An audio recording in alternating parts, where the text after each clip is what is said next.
Unaangalia Yochi TV online radio.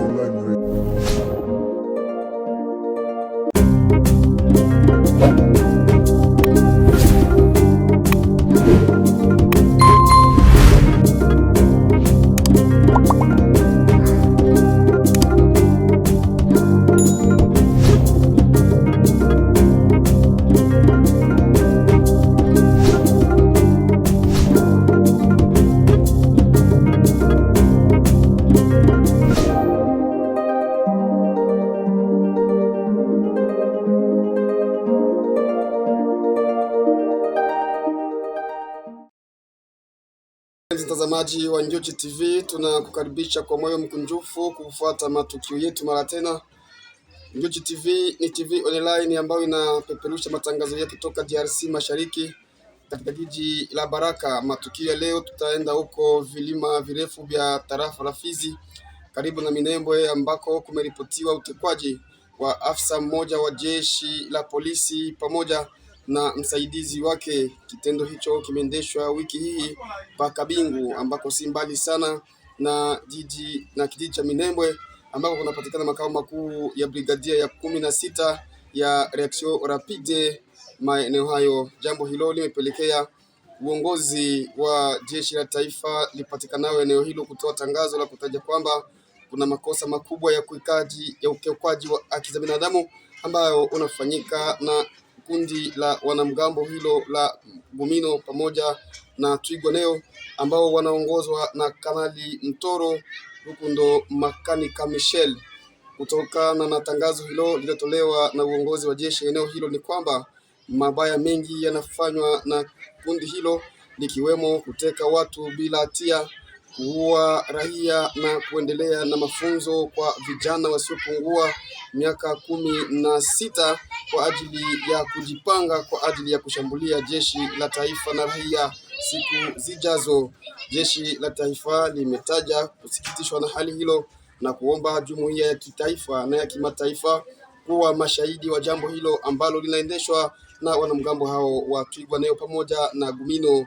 Pia limelazimisha kuachiliwa huru kwa afisa wa jeshi la polisi huyo ambaye ametekwa paka Bingu bila shurti yoyote, la sivyo serikali itachukua mkondo kwa ajili ya kuzima jaribio lote la utekwaji wa watu na mali zao ambao inaendelea kufanywa na viongozi hao wa Twigwaneo na Ugbe Jeremy, akiwa ni msemaji wa jeshi la taifa kwenye brigadia ya 11 ipatikanayo pa Minembwe.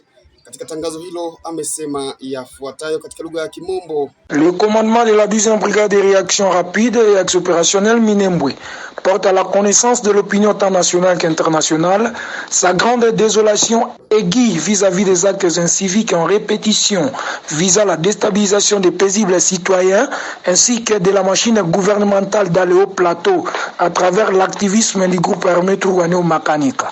En date du 13 juin 2022 vers 20h heure locale, il y a eu assassinat ciblé de la dame Naruo Gazi Gentille, qui après les enquêtes, nous avions prouvé que ce n'était pas elle qu'on ciblait, mais plutôt son mari M. Kasogomba Ndamakiriru. En date du 15 juillet 2022, au niveau de l'université Benézer de Minembwe, il est mis en sigle. Ces partisans Twigwaneo Makanika, M.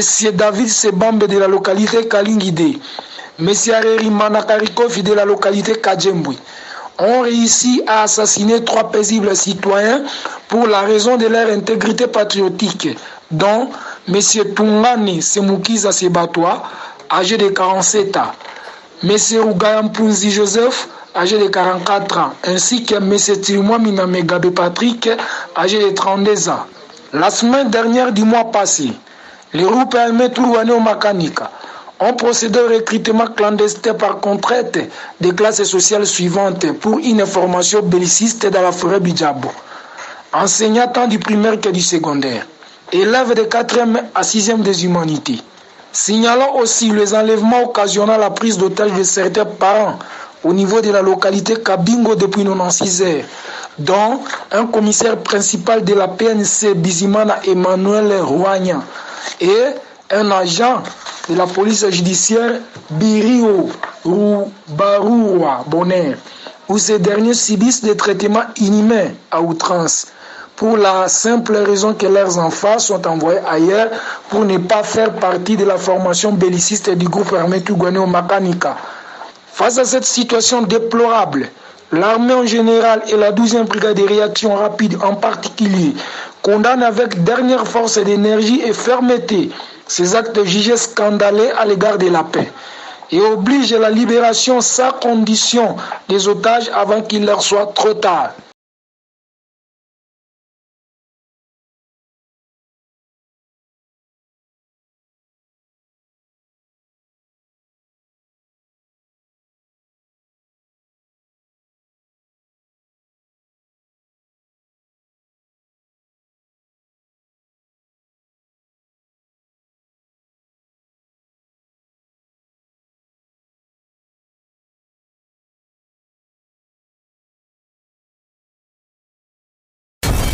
Unaangalia Yochi TV online radio.